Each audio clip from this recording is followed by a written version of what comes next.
Hello, it's Monday morning. ಇವತ್ತು ಬ್ರೇಕ್ಫಾಸ್ಟಿಗೆ ಚಪಾತಿ ಮತ್ತು mushroom gravy ಮಾಡ್ಕೋತಾ ಇದ್ದೀನಿ.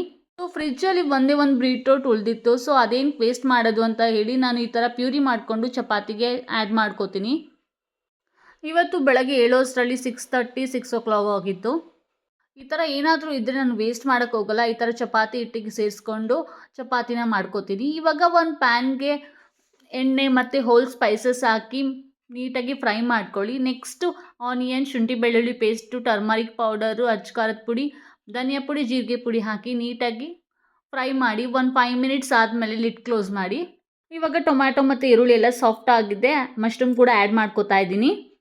ಹಾಗೆ ಅರ್ಧ ಲೋಟ ನೀರು ಸೇರಿಸ್ಕೊಂಡು ಲಿಡ್ನ ಕ್ಲೋಸ್ ಮಾಡ್ಕೋತಾ ಇದ್ದೀನಿ. ಸೊ ಈ ಕಡೆ ಚಪಾತಿ ಕೂಡ ಲಟ್ಟಿಸ್ಕೊತಾ ಇದ್ದೀನಿ. ಹೀಗೆ ಚಪಾತಿ ಮಾಡೋದ್ರಿಂದ ಕಲರ್ಫುಲ್ಲಾಗಿ ಕಾಣುತ್ತೆ. ಮಕ್ಕಳು ಕೂಡ ತುಂಬ ಇಷ್ಟಪಟ್ಟು ತಿಂತಾರೆ. ಸೊ ಇವಾಗ ಗ್ರೇವಿಗೆ ಲಾಸ್ಟಲ್ಲಿ ಕೊತ್ತಂಬರಿ ಸೊಪ್ಪು ಹಾಕಿದ್ರೆ ಗ್ರೇವಿ ರೆಡಿ ಆಗಿಬಿಡುತ್ತೆ. ಕಲರ್ಫುಲ್ಲಾಗೂ ಇರುತ್ತೆ ಮತ್ತು ಹೆಲ್ತಿಗೂ ಕೂಡ ತುಂಬ ಒಳ್ಳೆಯದು. ಈ ವಿಡಿಯೋ ನಿಮಗೆ ಇಷ್ಟ ಆಗಿದ್ದರೆ ನನ್ನ ಚಾನಲ್ನ ಪ್ಲೀಸ್ ಸಬ್ಸ್ಕ್ರೈಬ್ ಮಾಡ್ಕೊಳ್ಳಿ, ಶೇರ್ ಮಾಡಿ, ಲೈಕ್ ಮಾಡಿ. Thank you all.